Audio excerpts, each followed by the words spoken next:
What's up, everybody? This is Dr. Zeb, and welcome to the Rehab Christian Center Tuesday night virtual experience. I am grateful to be here with you tonight and just excited to be here and ready to share another very powerful lesson tonight. Danger of focusing on negative things. It's going to be powerful. I'm not going to turn this into a series, I promise. Even though it is so tempting to turn this into a series, I'm not going to do that. But this is going to be another very powerful lesson that we're going to deal with tonight. And I'm just so grateful that you tuned in. Do me a favor. I've already started the shot clock. I want you to start liking this video, sharing this video, and inviting people to tune in. Again, this is going to be a very powerful message. And I just can't wait to share it. It's another one of those messages that, again, I could certainly go on for hours and deal with. But we're going to keep this within 45 minutes tonight and really share something that I think is going to bless you and, frankly, really going to challenge you to think about the things that you think about. That's what we're going to do. We're going to challenge you to think about the things that you think about. And I think you're going to enjoy tonight. I think you're going to get a lot out of tonight. And so I want you to start liking this video, sharing it now. I'm going to walk through the networks really quickly because I want all of my time. I'm going to walk through the networks really quickly. I want all my time to teach tonight. And then I want you to start sharing this video. We're going to get right into this. The danger of focusing on negative things. It's going to change your life. It's going to empower somebody's life. And man, I'm just honored to be here tonight. I'm honored to be here to teach with you, to share with you this very important lesson. Again, no series. I can't do the series. We've got to continue to go in a certain direction that I'm taking us and continue on next week. In fact, I'm sorry, the week after that. Next week is the Tuesday after Labor Day. There will be no life study next Tuesday, the Tuesday after Labor Day.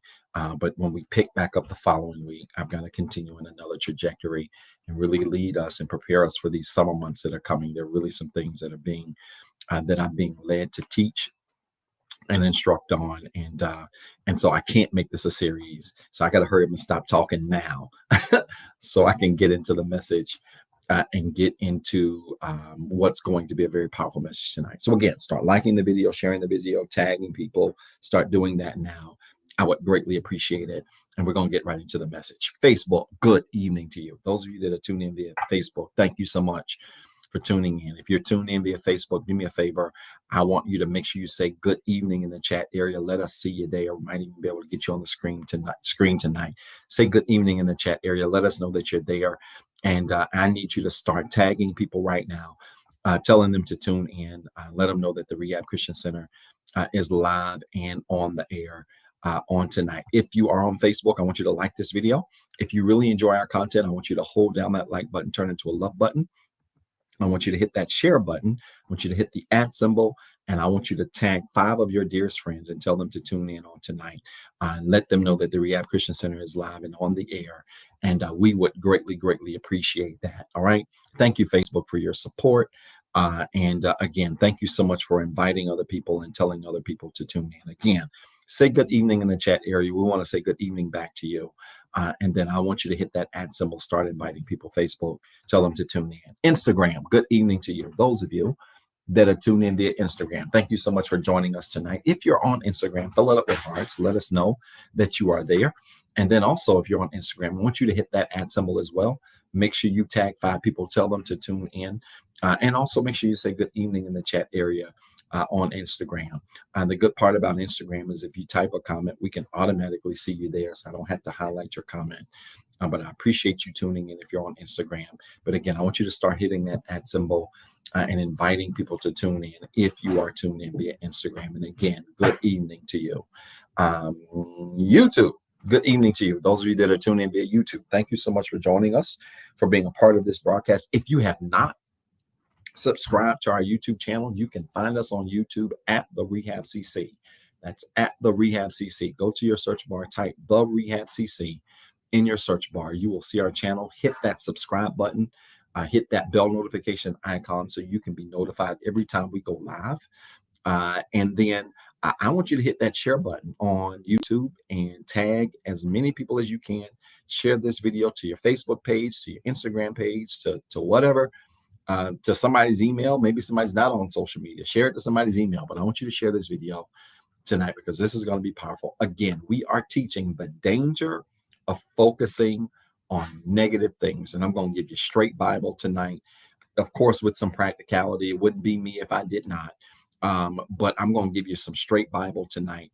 And I'm going to challenge you to understand the importance of thinking the right things, because the reality is so many of us are in the positions we are in, not because we don't have potential, but because our thoughts don't have proper direction. I'm going to say it again. So many people are in the predicament that they're in right now, not that they don't have potential. It's not because they don't have potential. They're in the position that they're in because their thoughts don't have direction. And if your thoughts, this is good, I'm getting warmed up already. If your thoughts don't have the proper direction, you're not going to reach the place in your life that you really could reach. You're not going to maximize your potential. You're not going to maximize your chart. You're not going to outgrow the space that you're in. You're going to struggle where you are if your thoughts don't have specific intentional direction. And so you've got to give your thoughts the right direction. And one of the clear ways we do that is by focusing on the right things and not focusing on negative things. All right. So like this video, share this video, tell people to tune in, hit that @ symbol. And let's get these viewers up as they're going. I want to get into it. I've got 7:16 and my shot clock is running, and I want to stay on task tonight. Now, the danger of focusing on negative things. That's what we're dealing with tonight. If you have not typed it in the comments, go ahead and type that in the comments so that we know what the subject is, particularly people that are going to be watching the replay or people that are driving or working. Right now, we have so many people that tune in, actually, believe it or not, third shift, that cannot actually type and engage, that do watch our videos specifically on YouTube. But we want you to type the comments, the notes in the comments. You're going to be the smartest person at the water cooler all week long. The danger of focusing on negative things. And I'm going to be coming from Philippians chapter 4, verse 4 through 8, New Living Translation. Philippians chapter 4, verse 4 through 8 in the New Living Translation. All right, we're talking about the danger of focusing on negative things. And I'm going to be in Philippians chapter 4, verse 4 through 8 in the New Living Translation is where we're going to come from. All right. Now, let's deal with this. I want to start, and I'm going to break down these verses. Verse 4 through 9. What did I say? Verse 4 through 8. We're in Philippians 4, verse 4 through 9. I apologize. Verse 4 through 9. All right, is where we're going to be. And I'm going to break down all of these verses really quickly and walk through this and give you some bullet points that you can take with you tonight. Now, look at this. Philippians 4, verse 4 says this: always, and I'm in the New Living Translation. So if you've read this in King James, you're used to hearing it another way. Verse 4, always be full of joy in the Lord. I say it again, rejoice, right? Always be full of joy in the Lord. I say it again, rejoice. I want you to record this. One key to seeing positive things in your life is being in a positive place. One key to seeing positive things in your life is being in a positive place. I'm going to explain this in a second. This is going to be so good tonight. One key to seeing positive things in your life is being in a positive place. Paul tells them in verse number 4, always be full of joy. Your version, King James Version, probably says rejoice in the Lord. And again, I say rejoice. It's a powerful verse. I love teaching this particular text. I'm so glad it really aligned with what I'm teaching tonight, because Philippians 4 is one of my favorite chapters in the entire Bible, because that particular verse there is powerful. Paul says, listen, you should always be in a posture of positivity. What's joy? Joy is uncontrollable positivity. Joy. I'm helping y'all tonight already. When you say you have joy about something, you have uncontrollable, untamable positivity. Joy, uncontrollable, untamable positivity. And so Paul says you should always be full of that. You should always be full of joy in the Lord. I say it again, rejoice, right? This is critical. A lot of people aren't seeing positive things in their life because you're just not in a positive place. You're so negative. You allow life to beat you up so much that it causes you to always be in a negative state or a negative posture. Some of y'all, I'm going to be frank with you, right? And this is a good place to go ahead and deal with this point now. Buddy of mine and I were talking about this, and I heard a gentleman say this today, actually on an interview that I sat in, and he said something very powerful. He said, every single day I try to laugh at least 2 to 3 times a day. And let me tell you what's so powerful about that. Not only does the research support the fact that the more you laugh, the healthier you can be, but I've discovered from personal experience that, some of you just take your life and the things in your life way too serious. You do. And because you take things in your life and the things that are happening in your life way too serious, you find yourself at a place or in a place where you're not in a positive place. You find yourself in a negative place. Things happen. You're in a bad mood all the time. You don't never laugh. You're always serious. Laughter, the Bible says laughter is like a medicine to the soul. It is. You need to make sure you do whatever it takes to be at a place where you have uncontrollable happiness, uncontrollable joy every single day. This is so important. It's so important because, again, the key to seeing positive things happen for you is making sure that mentally, emotionally, spiritually, physically, as much as you possibly can, that you find yourself in a positive place. Positive things happen in the environment of people who create positive environments for themselves. Find a Debbie Downer, find a negative Nancy, find a chaotic Karen, and get around them. And what you will see is that negativity on their lives has the potential to bring you into a negative space. This is why, and I think I said this Sunday, I'm going to reiterate it again tonight. This is why some of you need to seriously do an inventory of the people in your life. Doing an inventory of the people in your life is critical because it's going to ensure that you even have people around you that help to set the environment that you live in. Some of you are in a negative space in your life because you got too many negative people around you. Some of you are in a negative space in your life because all the people around you are so negative and so serious and never have fun and never smile and aren't enjoying that. They don't like their lives. So because they don't like their lives and they're connected to you, they want to make sure you don't like yours either. And so you've got to make sure that if you want to see positive things happen, that you position yourself to be in a positive place. Again, emotionally, right? What are some of those places that should be positive for us? We should be in a positive place emotionally. We should be in a positive place spiritually. We should be in a positive place as it relates to the relationships that we have in our lives, right? Not just romantic. People hear relationship, you automatically think relationship. More than that. I'm talking about your friendships. I'm talking about your interactions at work with your coworkers, colleagues, your family members. Right? It doesn't have to always be romantic. Relationships are relationships, regardless of the kind of ship that you're on. Right? And what are ships designed to do? Ships are designed to move things or people from one position to another. So if your relationships are negative, you ain't going nowhere.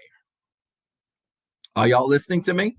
If a ship is designed to move something or a product from one place to another, if your relationships are negative, you ain't going nowhere. Right? And so for some of you, you're experiencing negative things in your life because the space in your life is so negative because the relationships you have in your life are so negative. The people that represent the relationships you have in your life are so negative. Some of you only hang around condescending, negative, always find something wrong with things kind of people. And you're not going to see positive things happen in your life, right? So Paul says plainly, before I get into all of this and tell you how to think, first thing I want you to do is always rejoice. Always be full of joy.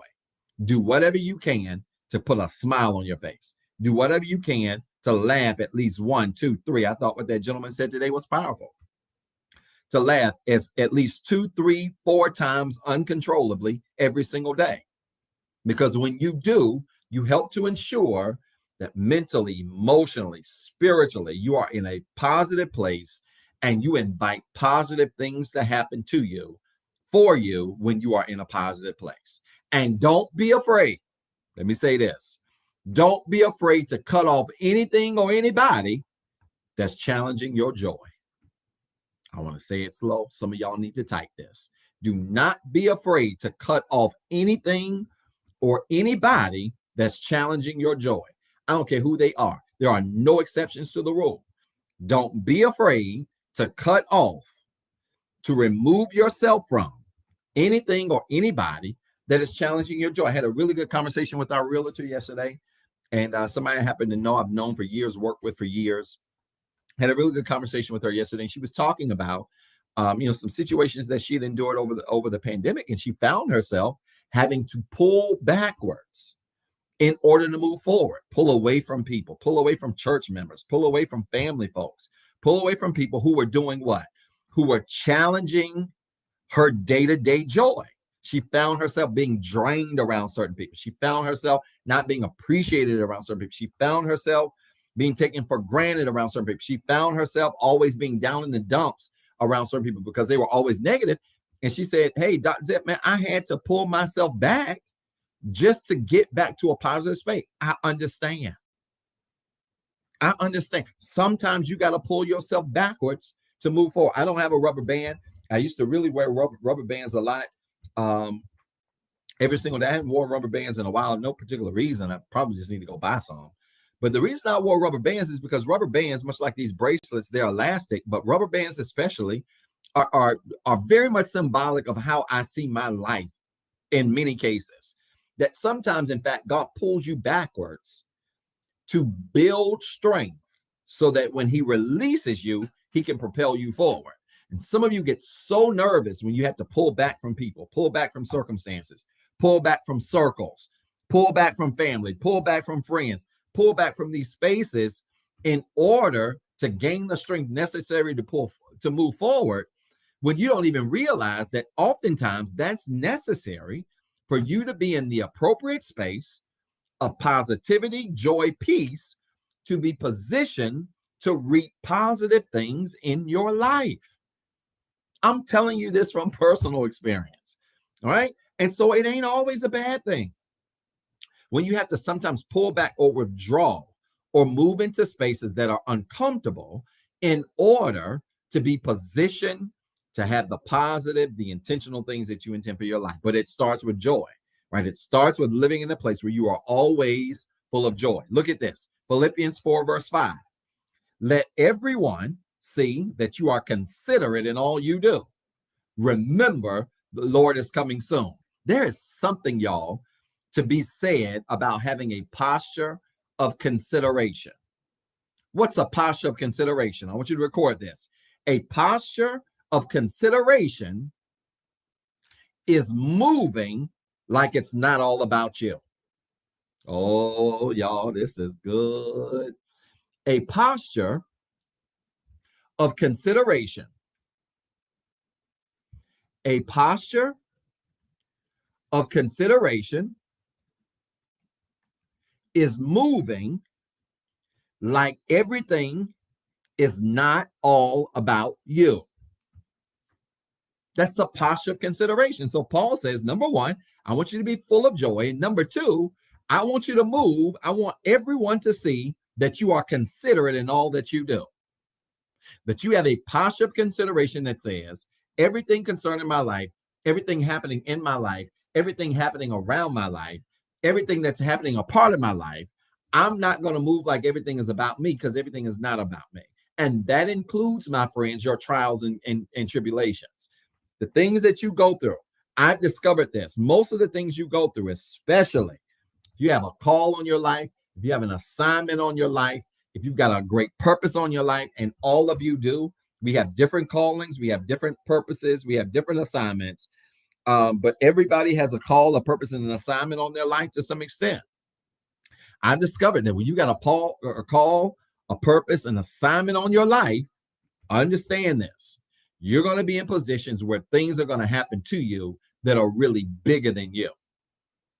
Some of y'all take your trials so personal. You take what happens to you so personal, and you don't even, now granted, let me give you this caveat here. There are some things that you go through that are direct attacks about you. They are direct indictments that are in attacks against you. But a lot of times when you got a purpose on your life, things be happening around you that are out of your control, especially those things that are out of your control that really have nothing to do with you and are really assigned to a bigger purpose that's connected to your life. And so when you understand that, you move in consideration, knowing that things don't just happen to you, things are happening through you. There are things that are happening in your life that challenge you to be considerate and to move in a way where you recognize that the weapons of your warfare are not carnal, but they're mighty through God, through the pulling down of strongholds. What are strongholds designed to do? They're designed to hold you in place. They're designed to keep you in place, to keep you from pushing forward to being everything that you need to be, everything you've been called to be. And so moving with this spirit or a posture of consideration is saying, listen, I'm going to live this life and I recognize things are going to happen to me that are bigger than me, but I ain't going to take it personal and act like everything is about me.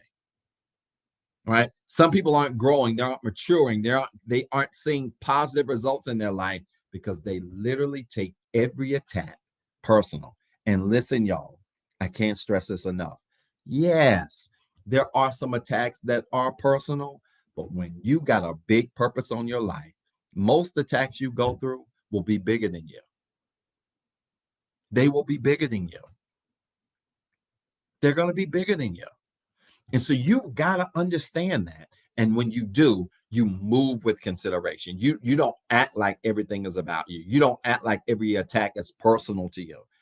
You don't act like everything that happens to you, the devil did it. Oh, that's a big one, right? One of the surefire signs of spiritual maturity, frankly, and spiritual growth is when you get to a point where you stop blaming the devil for everything that's going on, right?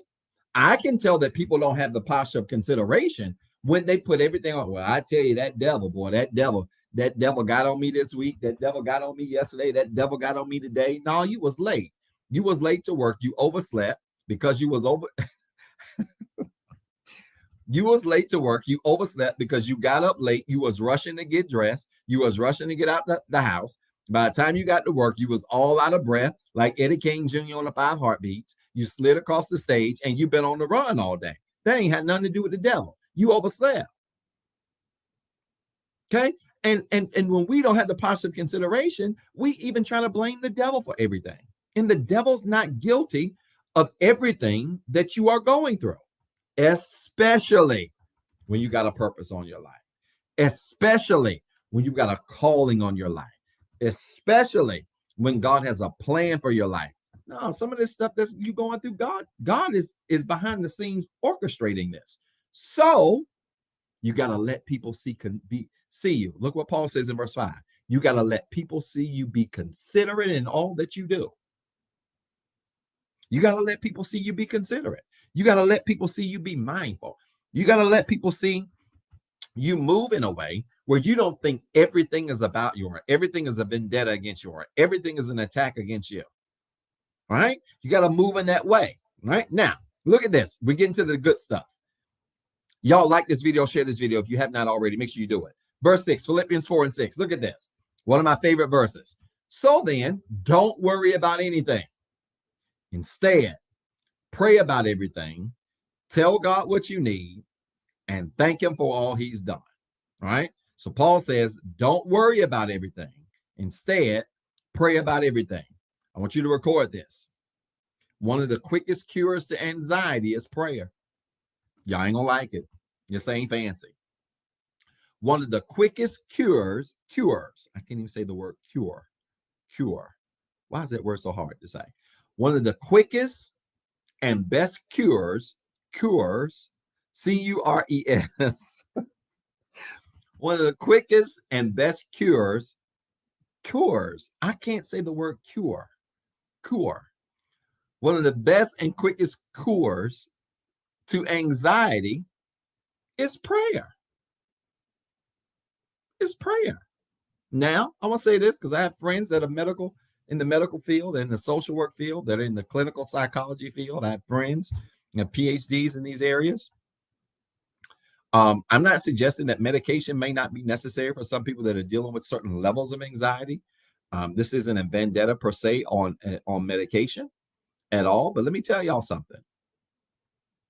And some of y'all ain't gonna like this, but my research is in generational studies and work. You know, some of our grandmothers, great grandmothers, great grandfathers went through things back in the day without technology. They had headaches. They could not go to a computer and Google what if my head hurts on the left side, like so many of us do. They ain't had no computers. A lot of them couldn't even read past the fifth, sixth grade. They were making hardly no money, putting kids, had to put food on the table. A lot of them were sharecroppers, working multiple jobs, putting kids through college. They had all of these problems. But let me tell you something. A lot of them weren't complaining like anxiety like we do today. I know y'all ain't gonna like this. And I'm not suggesting that anxiety isn't real. Anxiety is real. But what I am suggesting is this. You don't have to like the truth, but here you go. I believe that anxiety is greater today because prayer levels are decreased today. Oh, come on, Zion.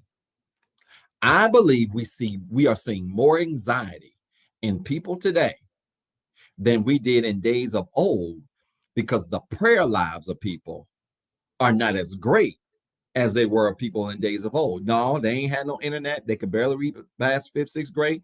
A lot of them memorized the Bible. They could barely read it. They were memorizing verses. But let me tell you something they did have. They had greater prayer lives. They had enough prayer life to be able to grab their families and walk to church. They had enough prayer life to be able to believe God to see them through working in a cafeteria and having to put four kids through college with not even a high school diploma.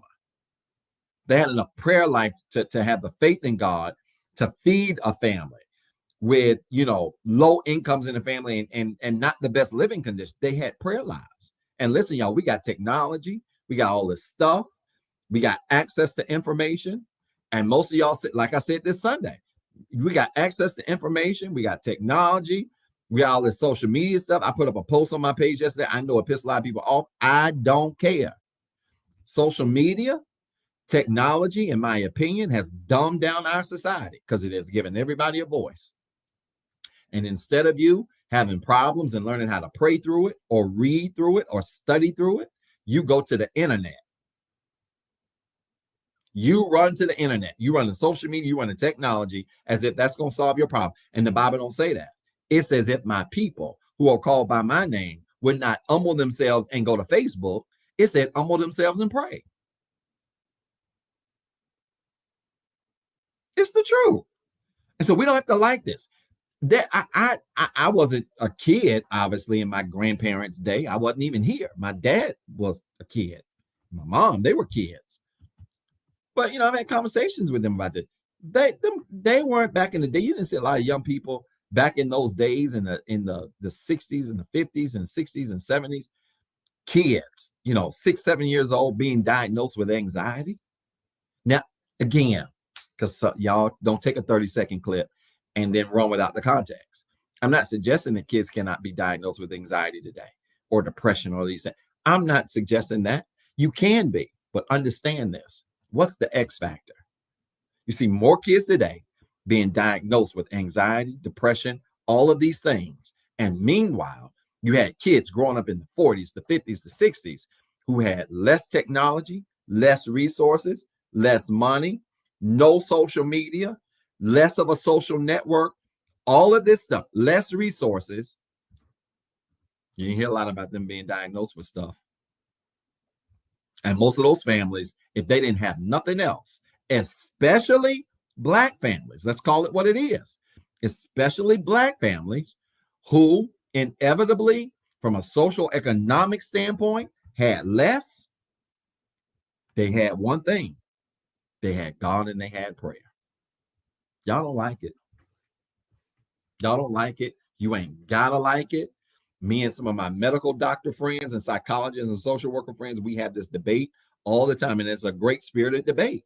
But I always say we have more access to information today, but the prayer lives of people today, the mental wellness of people today, the anxiety levels of people today, is so much greater because of all of this technology, all of this social media. You got more people being diagnosed with being depressed and filled with anxiety. You got more kids at 6 and 7 that's on these anxiety meds and all of these things. And again, I want to be clear. I'm not suggesting that some of these kids may not need it, but tell me why kids in the 40s, 50s, 60s, 70s didn't need it. Well, they had less. They didn't have as much to worry about. Not true.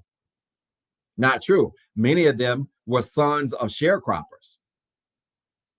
Many of them were sons and daughters, grandsons and great grandsons and granddaughters of folks that were slaves. We mean they ain't have as much to worry about. Yes, they did. The difference, though, is many of our Black families grew up and they had God in the house and they had prayer and they kept prayer at the forefront. So Paul said, he makes it clear here in verse number 6. Don't worry about anything, instead pray about everything. I'm here to tell you, one of the quickest cures for anxiety is prayer. It ain't fancy. You don't need no prescription for it. You don't need a doctor's note for it. I know y'all don't like this, but I believe with all of this technology and the consumption of all of this, can I just keep it 100 with y'all? Y'all, I cannot make this a series, y'all. I gotta finish in 15 minutes, but Lord knows I want to make this a part 2, but I can't. Can I make a suggestion to y'all? And I'm going to start talking about this a lot more on my social media because I don't think people can really, I don't think people really can handle a lot of stuff that I say. I don't care. But can I say this to y'all? I'm going to suggest to you that it is because of increased social media presence, the increase of information as it relates to technology and the access to that information. I think it is because of the increased ability for anybody to be able to put anything on the internet about anything or anybody. I believe all of these factors combined with people in general, their general consumption of social media, that has taken anxiety through the roof. I'm going to prove it on my personal channel. I'm about to go on this binge talking about celebrity culture because this thing hit me Sunday, man, and it just really blessed me. Like, wow, like that's your niche, Zed. Like everything you teach about aligns with this. And I'm serious about this. And I like that. I don't know who this person is. I can't tell by the name, but I like this. I surrendered a while ago, just still have these behaviors. Listen, I know without a doubt, I go on a social media fast every single year. And I know without a doubt that when I have gone on social media fast, not logging in every day, I post status every day. I try to motivate people, inspire people. I talk junk to, I do it all. But I know without a doubt that when I go on these fast social media, it is one of the most head clearing experiences that I experience every year. And I'm telling y'all ain't got to agree with this. I got the research to prove it because I did the research to get my PhD. A lot of this stuff you seeing on social media through technology, this celebrity culture is taking anxiety through the roof. Some of y'all are going into debt. Listen to me. I'm going to just give you an easy example.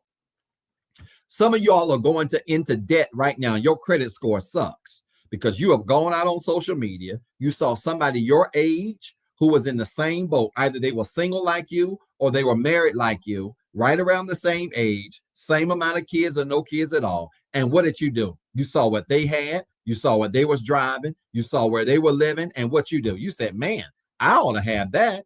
I ought to be farther along than what I am. And what did you do? You took what you saw on social media, begin to compare your life to a standard that was not created for you. And now you in debt. And now you got bills and you depressed because you don't know how you going to pay them. Y'all, I can't tell you how much that happens. So I'm here to tell you, while we got access to more information and technology, and anybody right now can go to YouTube and create a page and say what they want to say, and that's great and all fine and dandy. If you don't manage this stuff, your anxiety going to be through the roof. Why? Because you got more information and less prayer. Paul gives you the prescription in verse 6. Oh, y'all quiet. The comments quiet. I don't care. Some of y'all spend so much time on social media and not on prayer, and you wonder why you always got headaches, why you always stressed out, Why you got so much anxiety? Cut the social media off.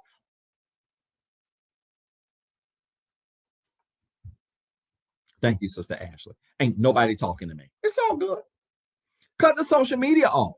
Because the more you feed your mind with that junk, and God knows, I'm with you, Sister Ashley. Last year, I unplugged for 90 days, I believe it was, and I had to remember to come back on. It was either 90 or 60 days, right at the day before Mark, because they were going to permanently deactivate my account. And listen, y'all, I didn't miss nothing. And I use social media to motivate y'all. But I realized, man, sometimes scrolling down my timeline and listening to folk act like they experts and they can barely spell specific was just getting on my nerves. Specific is not spelled Pacific. It was getting on my nerves. And so I'm just telling y'all, listen to me, as somebody who did research on celebrity culture and the importance and the impact of wanting to be like what we see, social media is driving some of y'all's anxiety up. Get off Facebook and pray more. When I get up in the morning, the first thing I do is not roll over and grab my phone. Take that back. I just told a lie. First thing I do is reach over and touch my phone and cut off my alarm. Okay. So my alarm is on my phone. So I hit my alarm. The second thing that I do is go right on my knee and pray. For many of y'all, the first thing y'all do, you roll over, you grab your phone, and you log into social media, you start scrolling. And you wonder why people easily get on your nerves. You wonder why your attitude ain't better.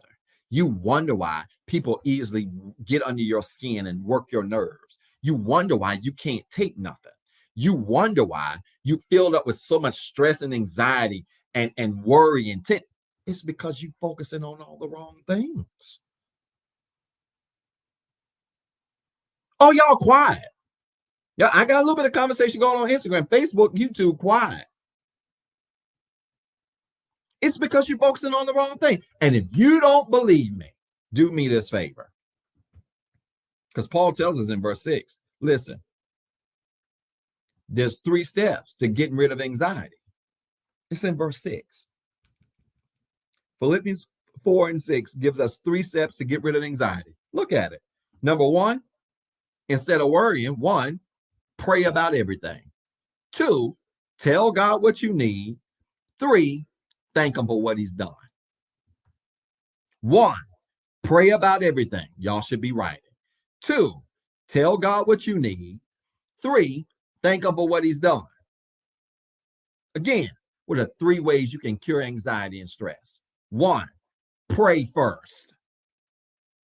2, tell God, not your man, not on social media, airing your business out on social media. Some of y'all people offend you. I put this on my post. I know my post been annoying people. My likes been way down. My views are high, which means people watching, but they're afraid to admit they are. My views been up, but my likes been going down because I've been talking a lot of junk lately. Because people get offended, and the first thing they do is run the social media.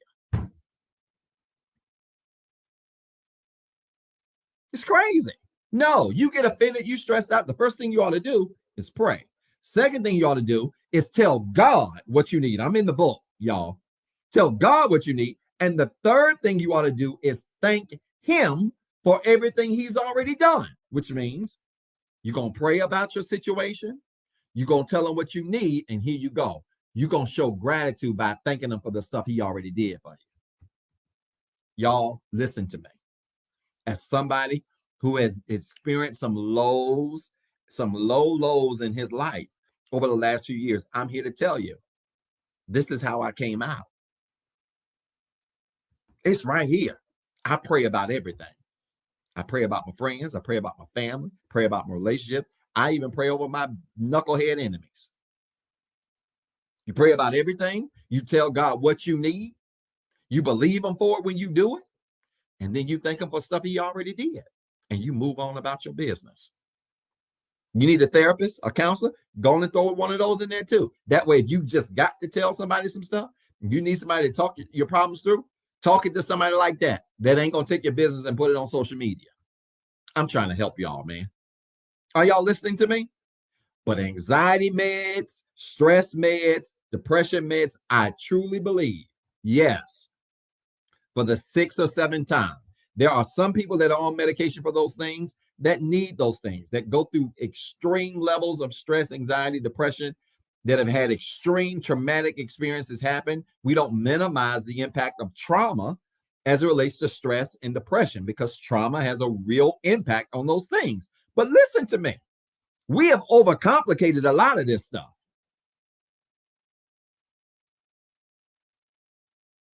I like that, Sister Ashley. And I'm picking on you. I'm not picking on you, Sister Ashley, but you're saying some great things. Sister Ashley said, yes, I pray without thinking about praying. It's automatic now. It should always be automatic. Absolutely. Your first response shouldn't be worry. Your first response should be, God, fix it. Y'all, they found asbestos in the building. Me and the realtor were talking about it last night, just laughing, talking about some things. She was sharing some things she's been looking at. Just laughing and talking about some things. And, she said, Zeb, Dr. Zeb, I'm so impressed, man. You just, you just going so well for you. And I just love the way you handle the situation. I said, what am I worried about? It was the younger in my ministry when stuff happened. I'd be worrying and sitting somewhere and worrying what people gonna think and how is it gonna look. And no, it happened. I had to calm them down because the folks that told us was more concerned about us than I was. Yeah, Pastor, we just want y'all to be okay. We're fine. Hung up the phone, said, God, you got it. You fixed stuff before, you're gonna fix this. And I told him, this is what I need. This is what I need you to do. I need you to fix it like this. And I said, listen, man, I want to thank you for the times you fixed it in the past. Y'all, I just gave y'all the prescription. No, I didn't worry. I prayed. Then I said, listen, God, this is what I need. Step 2. And then the third thing I said is, man, by the way, thank you for how you fixed it before. And guess what I did? Moved on about my life. Y'all don't like it. I know. Because he ought to be concerned. I'm concerned about what? And you ought to treat your life the same way when it comes to stress and anxiety in your life. And that's why some of y'all so doggone stressed out, because you stressed out over stuff that you should not even be worrying about. That you should not even be worried about. And I like what you said, Cuban Phoenix, about that's chemical plus mental. And see, science even supports this, that when you stress, your body releases certain chemicals that become a detriment to your health. Your body wasn't even designed. Listen to me. Your body wasn't even designed to release the things that it releases into your bloodstream when you worry. Y'all ain't got time for this, man. I can't do a part 2, y'all. I cannot do a part 2. Oh, this is killing me. But I feel like I'm rushing because I got 3 more verses that I got to get into, and I ain't got time. Y'all gonna make me go back on my word when I just said but this is important. This is important. I'm in the coaching, counseling business. I do this for a living. I have a coaching practice, and I can't tell you the number of people I've had to just calm down and say, listen, you're worrying about something you can't fix. What you need to do is learn how to pray. You don't believe in God, because I have a lot of I have clients that don't believe in God. I know some of y'all wouldn't I'm going to counsel nobody that don't believe in God. No, there are going to be some folk that don't believe what you believe, but my principles remain the same. If you don't believe in prayer, you better figure out how to meditate. Do something to calm yourself down, because understand this formula works. It's 3 steps. Pray, tell God what you need, thank him for what you've done in the past. That's it. And then let it go. If I had to add a step, it would be step 4. Let it go. And when you let it go, and we ain't got there, the peace of God surpasses all understanding, guards your heart, and keeps your mind. And that peace is so lovely that people can see the stress and the drama around you and wonder why you still going the way you going. Wonder why you still kicking the way you kicking. I had a member reach out to me, DM me about 2 weeks ago. And so it is needed, Sister Ash. I might have to go back on my word and just do a part two. I'm sorry. I'm going to go back on my word, but this is so needed. And see, Sister Ash, I don't want to be offensive here. I don't want to be offensive, Sister Ashley, to anybody, but I want to say this because Sister Ashley's point about this being so needed is critical. Let me tell you another reason why I know this is so needed, because you got more believers on anxiety medication than you've ever had ever.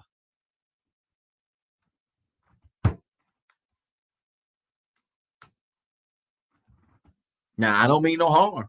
Listen to me. Yes, believers can experience traumatic experiences. Yes, believers can experience trauma. They can experience things, traumatic life events that lead them into depression that might merit medication. They may need it. But listen, y'all, we're supposed to be the light of the world, the salt of the earth. Oh, y'all don't like it. The city that sits on a hill that can't be hid. Can I help y'all? If the church is depressed, what's the world gonna be? I gotta stop. It's a part two. Start here. It's a part two.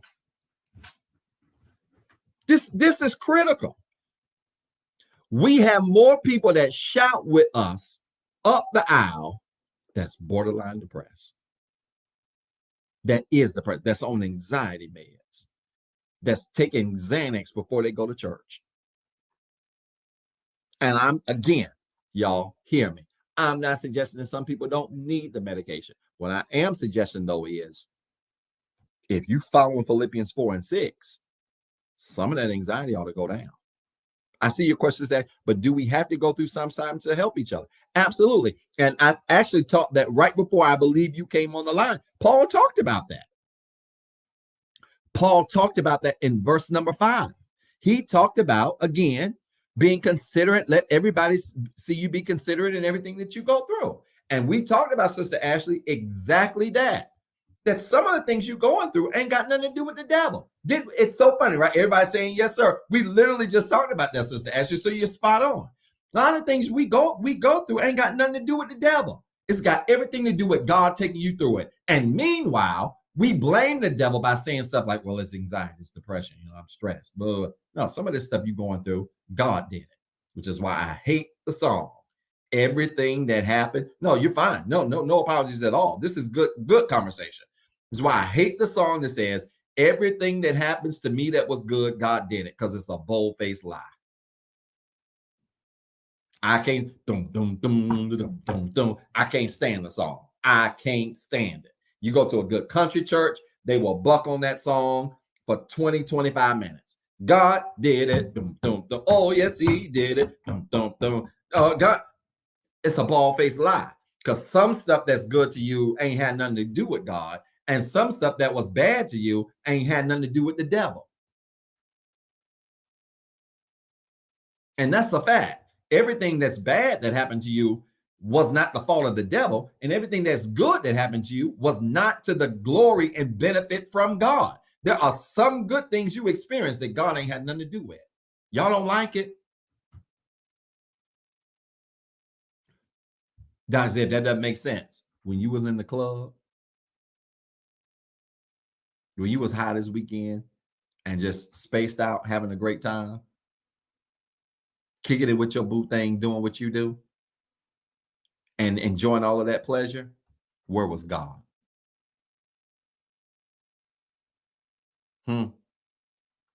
Y'all quiet. Everything that's good that happened to you, God ain't always behind it. And everything that's bad that happened to you, the devil ain't always behind that either. So yes, Sister Ash, I love that.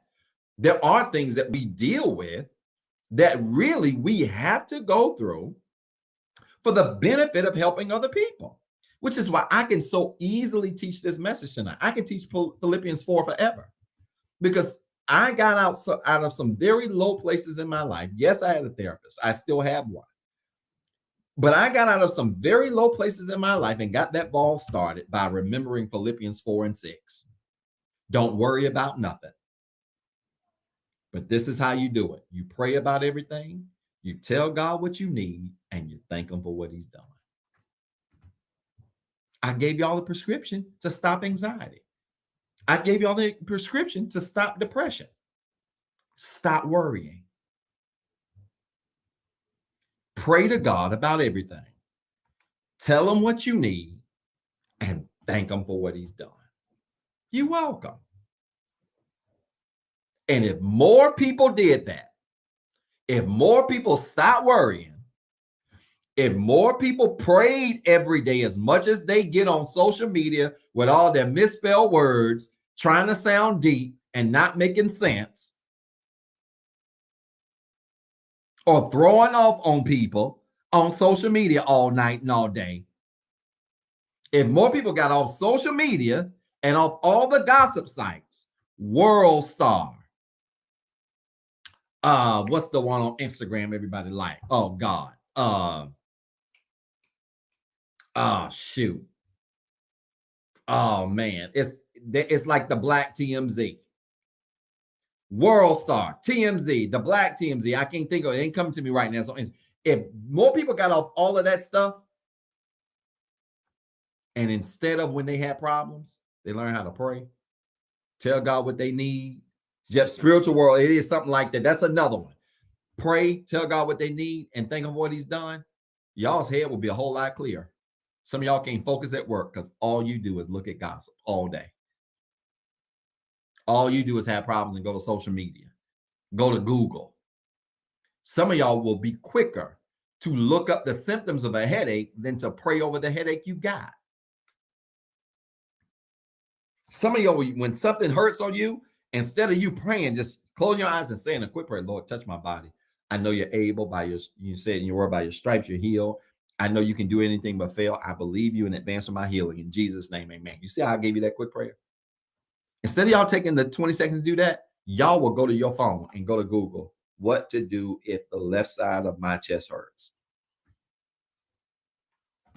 We got all this technology and we got all of this stress. We got all of this technology and we got all of this anxiety. We got all of this technology and we got all of this worry. And it is because, people of God, we have forgot about Philippians 4 and 6. Y'all, I will pick up here Tuesday after next. This bless anybody? Oh man, did this bless anybody tonight? Wow, fill it up with hearts. Let me know if it did. I promise y'all we weren't gonna have a part 2, and look what happened. It's 8:02. I'm way over.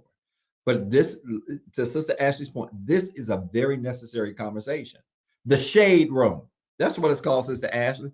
The shade room. We go to the shade room. We fill ourselves up with all of that mess, and we wonder why we got so much anxiety. We wonder why we sit up here and we try to compare our lives and what we do. I'm telling you, it's because you got so much junk in your spirit. You fill your spirit up with more junk than you do prayer. It's the truth. Listen, y'all, type in your prayer request quickly. I'm out of time. I'm definitely not out of word. We will pick up here on June the 7th. We will pick up here on June the 7th. Yeah, that should work. Yes, we will pick up here on June the 7th. Type in your prayer request quickly.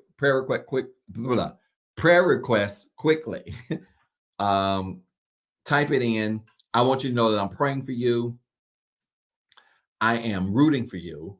And I'm certainly believing that God's going to answer your prayers tonight. Listen, this was such a powerful word, man. I don't want to stop. I really don't want to stop. But this is really, the Lord really impresses on my spirit. Sunday, yeah, Zeb, this church TV thing that I'm going to do, my own personal YouTube channel, where I'm going to have honest, hard conversations about all kinds of things, from religion to relationships to all kinds of things. But at the core of this is really going to be about this thing with our culture. People are struggling, man, because their focus is all over the place. Like you focusing on all the wrong stuff. And social media, technology has a huge part to do with this. And sometimes we just need to simplify our lives so our lives feel better. Cut the TV off. Something I started in the pandemic that I never thought I would do. I used to sleep with the TV on forever. For as long as I remember, I used to have to be able to fall asleep with the TV on. Now I can cut that TV off in a minute. Have my iPad, I might fall asleep with some YouTube, watch a little bit of YouTube. I watch motivational channels that I watch. Sometimes I watch messages that I've taught, or other preachers or teachers that teach things, or other motivational speakers, or things like that. But I don't even have to have the TV on anymore. You know why? Because my focus is so much more laser sharp. And I believe our focus will be so much more laser sharp if we wean ourselves off this technology and all this stuff that's going on around us and really focused on what we are called and designed to be. Listen, I want to pray with you. If you type your prayer request in the comments, thank you so much. If not, if you've got something you want me to pray for that we cannot see, you can email it to info@rehabcc.org. Let's pray quickly. Father, in Jesus' name, I thank you tonight for your word. Thank you for this time of gathering you've given us. I pray, God, that something was said that has brought you glory, that has given you all the credit that you deserve. Help us, God, to focus our minds on the right things in positive spaces, not negative spaces, so that we can be everything you've called us to be, everything you've designed us to be, and more. Now, God, I pray this prayer that you would remind us of the importance of prayer, that you would return our hearts back to the importance of not worrying over anything, but praying about everything, telling you what we need, and then being thankful for the things that you've done. Because we realize tonight, God, that that is the prescription to answer prayer. We know that you will answer our prayers as we begin to seek you more in prayer. So, God, in that same attitude and vein, I lift up tonight every prayer request to you. God, these are the things I want you to do for your people. These are the ways I want you to make for your people. Every prayer request that's been dropped in the chat area, live, the replay, every prayer request that's been emailed to our inbox, every prayer request that sits in the heart of somebody that is so intense that they cannot find the words to type it or say it. I lift these requests up to you, God, as a way-making God, a miracle-working God, and ask that you would answer those prayers. And God, while you are fixing those prayers for us, God, we thank you tonight for everything you've done for us. We praise you tonight, God, for every way you've made for us. We are so grateful tonight, God, for every door that you've already created for us. And we simply can't say thank you enough. Why? We have a posture of consideration. We consider it an honor to be able to seek you. And more than that, we consider it an honor to be able to thank you for everything you've done. God, I pray that this week might be a week that is filled with miracles, open doors, made ways, met promises, exceeded expectations like never before. God, we count these things done and we believe you for them. In Jesus' name, amen. Do me a favor. If you pray this prayer with us, I want you to type in the comments quickly. It is so. Hurry, quickly. It is so. It is so. It is so. It is so. Listen, y'all, I'm way out of time. It is so. It is so. As you're typing that, if anybody wants to be a blessing to the Rehab Christian Center, I want to challenge you to give tonight. I want to challenge you to quickly give tonight. If this message, if this ministry has been a blessing to you, I want to challenge you to give. You can give one of three ways. You can give via Cash App, $RehabCC Give. You can give through our website, www.rehabcc.org.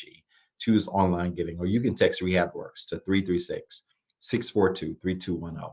You can give either one of those three ways. I want to challenge you quickly to give tonight. I know I'm flying. It's 8:08. I'm way over time. I apologize. But man, what a powerful word. Again, you can give one of three ways. Cash App, $RehabCC Give. Website, www.rehabcc.org, and choose online giving. Or you can text RehabWorks to 336-642-3210. And we know that if you do this, God will bless you. How? Good measure, pressed down, shaking together, running over. He will literally send people into your life to be a blessing to you because of how you've given. Listen, I love y'all. I'm praying for y'all. I'm rooting for y'all. I cannot wait to see you this Sunday, 9:08 a.m. Eastern Standard Time, right here at the Rehab Christian Center. I cannot wait to see you. We've got a powerful word for you that we're going to share. And just cannot wait to have you with us this Sunday. Make sure you invite somebody to tune in with us this Sunday at 9:08 a.m. Eastern Standard Time. Want you to enjoy your Memorial Day weekend. There will be no life study next Tuesday, and then we will be back the following Sunday, and then back at life study that next Tuesday, continuing with part 2 of the danger of focusing on negative things. So make plans to meet us this Sunday, 9:08 a.m. Eastern Standard Time, right here at the Rehab Christian Center. And we can't wait to see you. Listen, I love you guys. I'm sincerely praying for you. I'm sincerely rooting for you. And I'm so happy for what God's about to do in your future. And I want you to have a phenomenal week. All right. I love you. I'm praying for you. I'm rooting for you. Peace and blessings. I'll see you Sunday. For watching the Rehab Christian Center Live experience. If this broadcast has been a blessing to you and you would like to be a blessing to our leader, Dr. Zeb Talley III, you can sow a seed into his ministry by Cash App at $Pastor ZT3. It is our prayer that this message of hope encourage, enlighten, and empower you to be better. Please tune in Sunday at 9:08 a.m. for our Sunday morning experience. And as always, be blessed and have a wonderful